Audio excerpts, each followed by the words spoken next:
যদি আমি কোনো বনে যাই, কোনো নির্জন বনে, সেই বনের বিষয়ে, সেই পথের বিষয়ে, গাছপালার বিষয়ে, পশুপক্ষীর বিষয়ে আমার যদি কোনো জ্ঞান না থাকে, সেই বনের ক্ষুদ্র থেকে ক্ষুদ্রতর অংশের বিষয়ে যদি আমার কোনো জ্ঞান না থাকে, তাহলে হতেই পারে সেই বনে কোথাও আমি হারিয়ে যাব। হয়তো এমনভাবে হারিয়ে যাব কোনোদিনও বাইরেই বেরোতে পারবো না। তাই সেই বনের বিষয়ে জ্ঞান লাভ করা আবশ্যক। এটাই হলো শিক্ষা। জীবনে বেশিরভাগ মানুষই কেন অসফল হন? ওনারা একটা লক্ষ্য স্থির করেন, কিন্তু সেই পথের বিষয়ে তারা পর্যাপ্ত জ্ঞান অর্জন করেন না। সেই পথে কি বিপদ আসতে পারে প্রত্যেকটা পৃষ্ঠার জ্ঞান তাদের নেই, আর সেই জন্যই তারা অসফল হন। আপনি জীবনে যখনই কোনো লক্ষ্য স্থির করবেন, কোনো লক্ষ্য সাধন করবেন, পরিকল্পনার সাথে সেই পথে অগ্রসর হন। সেই পথকে বোঝার চেষ্টা করুন, সেই পথের বিপদ সম্পর্কে জ্ঞান লাভ করুন, সব কিছু জানার চেষ্টা করুন, অজানা তথ্য আহরণ করুন, আর তারপর সেই লক্ষ্যের প্রতি নিজেকে সমর্পিত করুন। তবেই আপনি সাফল্য লাভ করবেন। আর এই মন প্রসন্ন হয়ে বলবে, রাধা রাধা। আপনি নিশ্চয়ই কখনো অনুভব করেছেন, যদি কোনো নির্মল ব্যক্তির কাছে গিয়ে বসেন, তাহলে মনে নির্মল অনুভূতি হয়, এই মন শান্ত হয়ে যায়। সেইখানেই কোনো দুশ্চরিত্র মানুষের কাছে গিয়ে বসলে এই মন বিচলিত হয়ে যায়। কারণটা কি? কারণ যে ব্যক্তি নির্মল মনের, তিনি সবার মধ্যে নির্মলতা ছড়িয়ে দেন। আমাদের অন্তরে যা থাকে আমরা সেটাই সবার মধ্যে বিতরণ করি। যদি আপনি এই সংসারে শুভ বোধ ছড়িয়ে দিতে চান, তাহলে প্রথমে শুভ গ্রহণ করুন, তা অর্জন করুন। এই সংসারে জ্ঞানের শক্তি লাভ করুন, আর সেই জ্ঞানের শক্তি সংসারে বিতরণ করুন। শান্তি এবং সন্তোষ প্রদান করুন। কারণ যেমন বীজ এই সংসারে বপন করবেন, তেমনই ফল আপনি লাভ করবেন। যেমন দেবেন তেমন ফিরেও পাবেন। এই সংসারে জ্ঞান প্রদান করুন, শান্তি প্রদান করুন, সন্তুষ্টি প্রদান করুন। এই সংসারে ভালোবাসা বিতরণ করুন, আর এই প্রেম ভাব নিয়েই বলুন, রাধা রাধা। এই সংসারে দুই ধরনের মানুষ দেখা যায়, এক সরল, দুই জটিল। এবার এই যে সরল ব্যক্তি থাকে, তাদের এই সমাজ দুর্বল মনে করে। এমনিতে দেখতে গেলে জলও সরল, বায়ুও সরল। ওনারা যেদিকে চাইবেন প্রবাহিত হতে পারেন, এনাদের যে আকার দেবেন সেটাই ধারণ করবেন। কিন্তু এরা বাস্তব রূপ ধারণ করলে তখন কি হয়? এই জল এমন এক ধারায় পরিণত হয় যে অনেক বড় বড় পাথরকে খণ্ডিত করে দিতে পারে।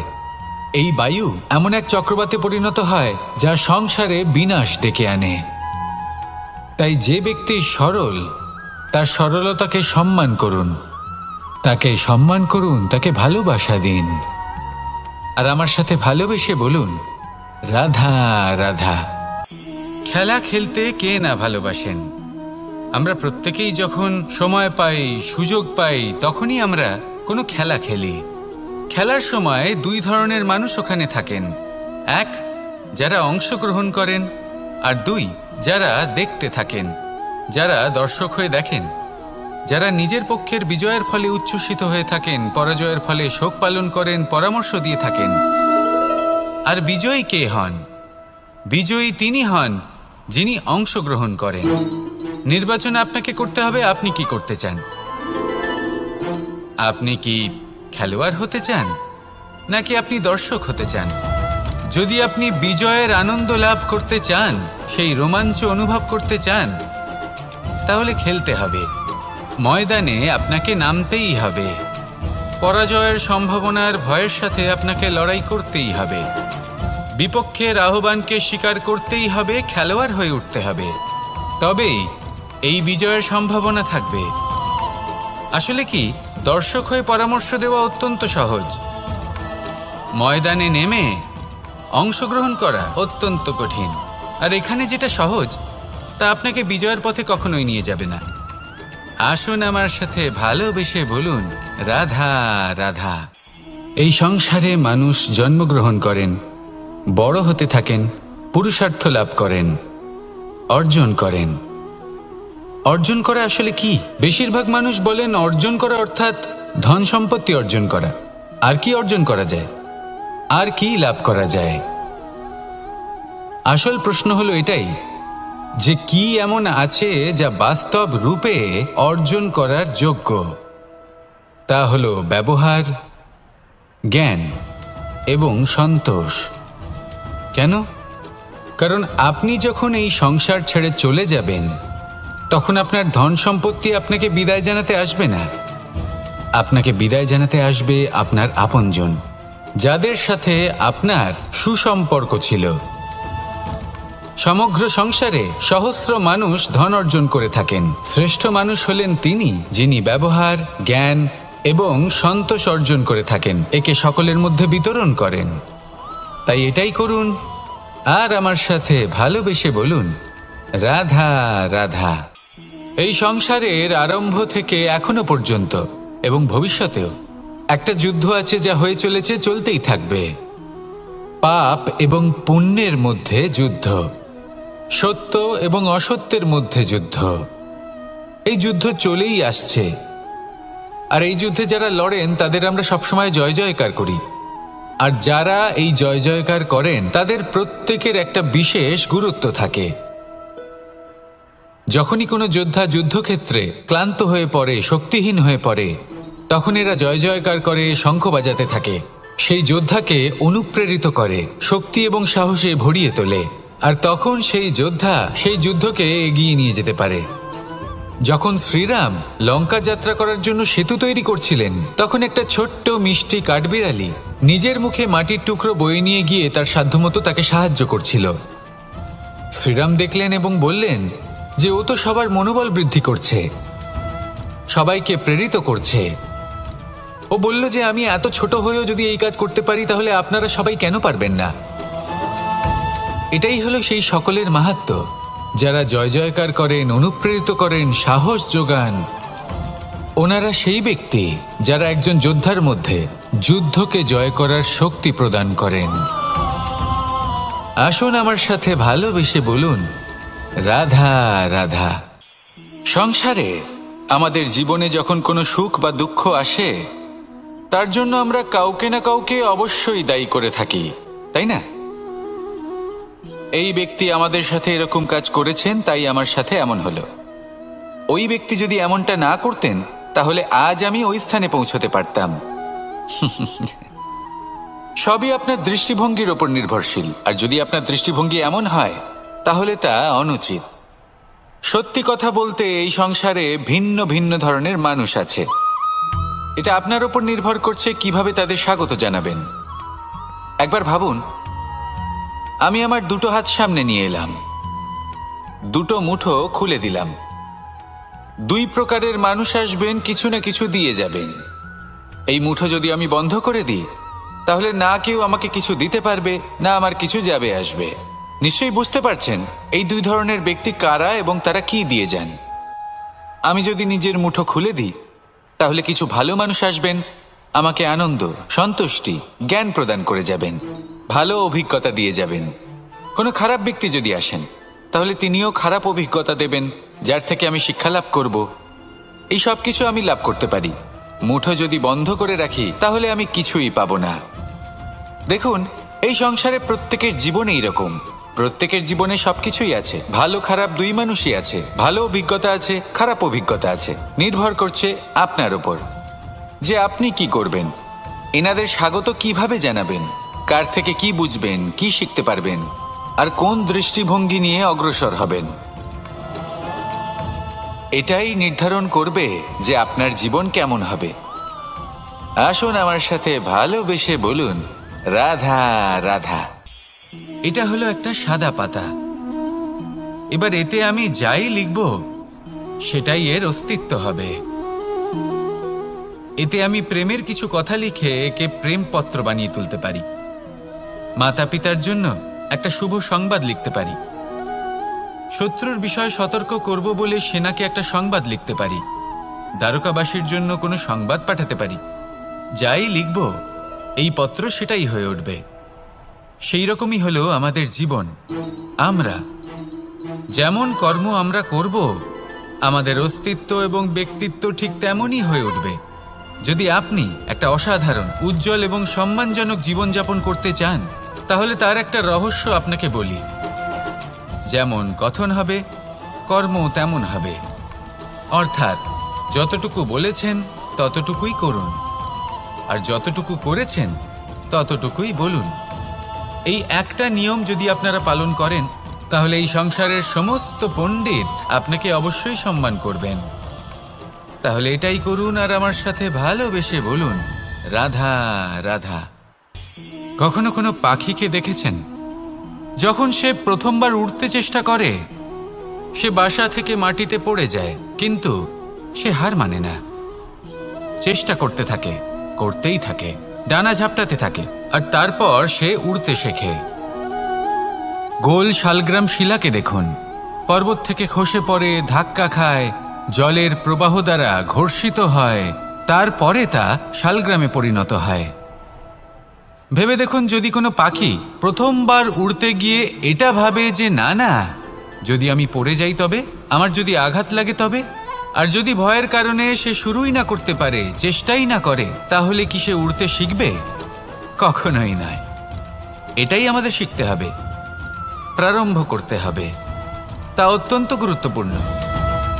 যখন আমরা কিছু শুরু করি তখন ভয় করে, কিন্তু যদি এটা না করেন, জীবনে কখনো সামনে এগোতেই পারবেন না।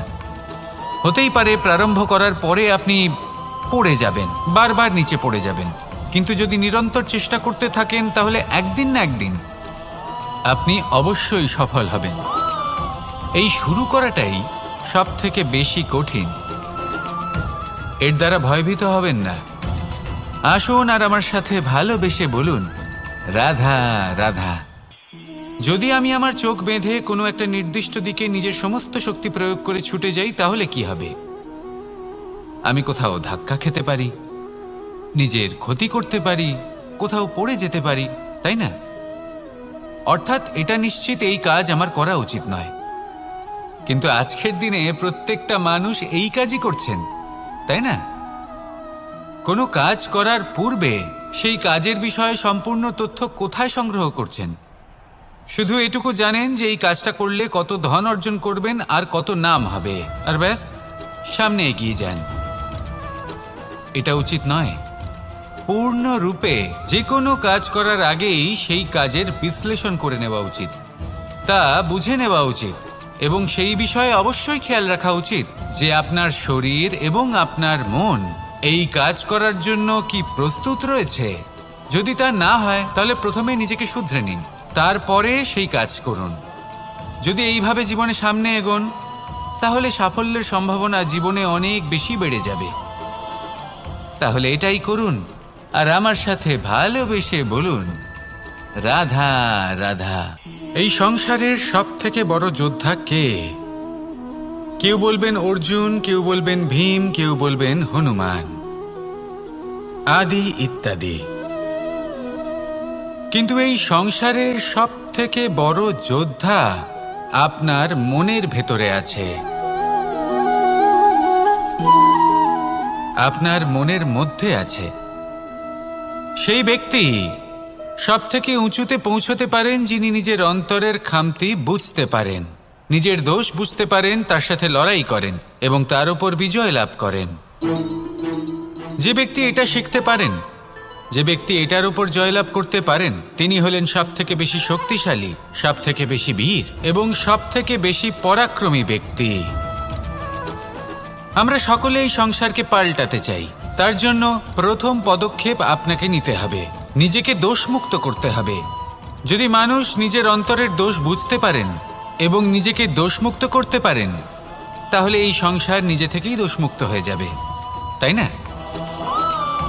তাহলে নিজেকে দোষমুক্ত করুন আর আমার সাথে ভালোবেসে বলুন, রাধা রাধা। মানুষের জীবন সবসময় ন্যায় আর অন্যায়ের মাঝে ঘুরপাক খেতে থাকে। প্রত্যেক মানুষের মনে হয় কোথাও না কোথাও তার সাথে অন্যায় হচ্ছে। কেউ বলেন যে ভাগ্য আমার সাথে অন্যায় করেছে, কেউ আবার বলেন এই সংসার আমার সাথে অন্যায় করেছে। আর প্রত্যেকেই ন্যায় বিচার চাইতে বৈঠক দাবি করে বসেন। কখনো এই বিচার গৃহে যান, আবার কখনো ওই বিচার গৃহে। যদি সত্যি কথা বলি, এই সংসারের সব থেকে বড় বিচার গৃহ আপনার কাছেই রয়েছে, আপনার মন। আপনার মনই হলো সব থেকে বড় বিচার গৃহ। এ খুব ভালো করেই জানে কি শুদ্ধ আবার কি অশুদ্ধ, এর শুভ অশুভর জ্ঞান রয়েছে, এ সব জানে। দেখতে গেলে প্রত্যেকটা মানুষ যদি নিজের মনের কথা শোনেন তাহলে তিনি ভালোভাবেই বুঝতে পারবেন তিনি কি উচিত করেছেন আর কি অনুচিত। দিনে একবার রাত্রের নিদ্রায় যাওয়ার পূর্বে নিজের সাথে বসুন, চোখ বন্ধ করুন আর বিচার করুন আজ আপনি কি উচিত করেছেন আর কি অনুচিত। আপনার মন সঠিক বিচার তখনই করে দেবে। আসুন আমার সাথে ভালোবেসে বলুন, রাধা রাধা। আপনি কখনো কোনো পাথরের বুক চিরে বয়ে চলা কোনো নদী দেখেছেন? পাথর নদীর সামনে নত হয়ে যায়, তাকে বাধা দিতে চেষ্টা করে কিন্তু কখনো বাধা দিতে পারে না। এই নদী হলো ততটাই শক্তিশালী, কিন্তু এর আরম্ভ কোথা থেকে হয়? দূরে কোথাও কোনো পর্বতের চূড়াতে এক বিন্দু জল ঝরে পড়ে আর তার সাথে হিম গলিয়ে দেয়। তারপর জলের শক্তি বৃদ্ধি পায়, তারপর অনেক বিপদের সম্মুখীন হয় আর অনেক ধরনের বাধা সে অতিক্রম করে। তার শক্তির এতটাই বৃদ্ধি হয় যে তাকে বাধা দেওয়া একেবারেই অসম্ভব ব্যাপার হয়ে যায়। দেখুন, নদী তো মহান বটেই, কিন্তু তাকে মহান করে তুলেছে কে? সেই সকল বিপদ যার থেকে ও কখনো পালায়নি। সেইভাবেই আমাদেরও বিপদ থেকে পালিয়ে গেলে হবে না, তার সম্মুখীন হতে হবে সাহসের সাথে, পূর্ণ শক্তি প্রয়োগ করে। তবেই আমরা শিখতে পারবো, তবেই আমরা সামনে এগোতে পারবো। যদি আপনি জীবনে কুন্দন হয়ে উঠতে চান তাহলে জ্বলন সহ্য করতেই হবে। আসুন আমার সাথে ভালোবেসে বলুন, রাধা রাধা। এ হলো গোলাপ ফুল, একে আমরা সকলেই চিনি। সমগ্র সংসার ভালোবাসে এই পুষ্পকে। এই ফুল দেখতেও সুন্দর। সবথেকে বেশি গুরুত্বপূর্ণ কথা হলো এর সুগন্ধ, যা দূর দূরান্ত থেকে ব্যক্তিদেরকে আকৃষ্ট করে। এই সুন্দর পুষ্প একটু মন দিয়ে দেখলেই দেখা যায় এর নিচে কাঁটা রয়েছে। এই সংসার বলে, এ প্রকৃতির কেমন রচনা, এত কোমল পুষ্প, এটা কি তীক্ষ্ণ কাঁটা সহ প্রস্ফুটিত হয়? এটাই হলো জীবনের সত্য। আমাদের অন্তরের সদ্গুণ, সেগুলিও এই ফুলের মতোই সুন্দর। সংসার এর সৌন্দর্য দেখতে পায়, এর সুগন্ধ চতুর্দিকে ছড়িয়ে পড়ে। কিন্তু এই সদ্গুণ জাগ্রত করে তোলার জন্য কঠোর পরিশ্রম করতে হয়, প্রতিনিয়ত চেষ্টা করে যেতে হয়। তাই জন্য যদি আপনি জানেন আপনার পথ উচিত কিন্তু তা কাঁটায় পরিপূর্ণ, তাহলে থামবেন না, চলতে থাকুন। একবার যদি অন্তরের সদ্গুণ জাগ্রত হয় তাহলে এই সংসার এর সৌন্দর্য দেখবে আর সুগন্ধে আকর্ষিত হয়ে আপনার কাছে আসবে। এই মন, এই জীবন প্রসন্ন হয়ে বলবে, রাধা রাধা। মোহনের বাঁশির এই সুর, এই সঙ্গীত কার না পছন্দ হয়?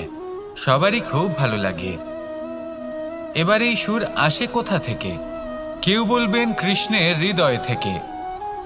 সত্য কথা, এই সুর হৃদয় থেকে নির্গত হয় এবং প্রকট হয় এই বাঁশি থেকে। এই বাঁশিটাকে দেখুন, এই ছিদ্রগুলি দেখুন, প্রত্যেকটা সুর থেকে নিজস্ব একটা স্বর নির্গত হয়। এবার যে ব্যক্তি এই সমস্ত সুর এবং স্বর বুঝতে পারেন, এতে নিপুণ, তিনি এই বাঁশির দ্বারা যে সুর নির্গত করবেন তা তো মধুর অবশ্যই হবে। এবার জীবনের সাথেও কিছুটা এরকমই ঘটে। জীবনের কিছু নীতি থাকে, অর্থ, কুটুম্ব এবং আধ্যাত্মিক। যদি জীবনের প্রত্যেকটা মুহূর্ত সুখময় হয় এরকম আপনি চান, তাহলে এই তিনটি নীতিতে আপনাকে নিপুণ হতে হবে। কোনো একটি বিশেষ নীতির প্রতি যদি আপনি বেশি ঝুঁকে পড়েন তাহলে বাকি দুই নীতি থেকে যা সুখ লাভ করা সম্ভব তা পারবেন না। ধন অর্জন করতে হবে পরিবারের জন্য, পরিবারের সুখ মনের শান্তির জন্য।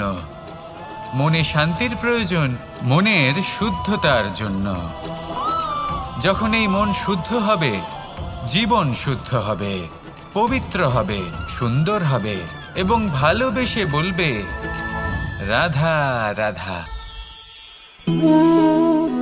জল এ হলো জীবনের আধার পঞ্চতত্ত্বের মধ্যে একটি, আর অত্যন্ত বিশেষ।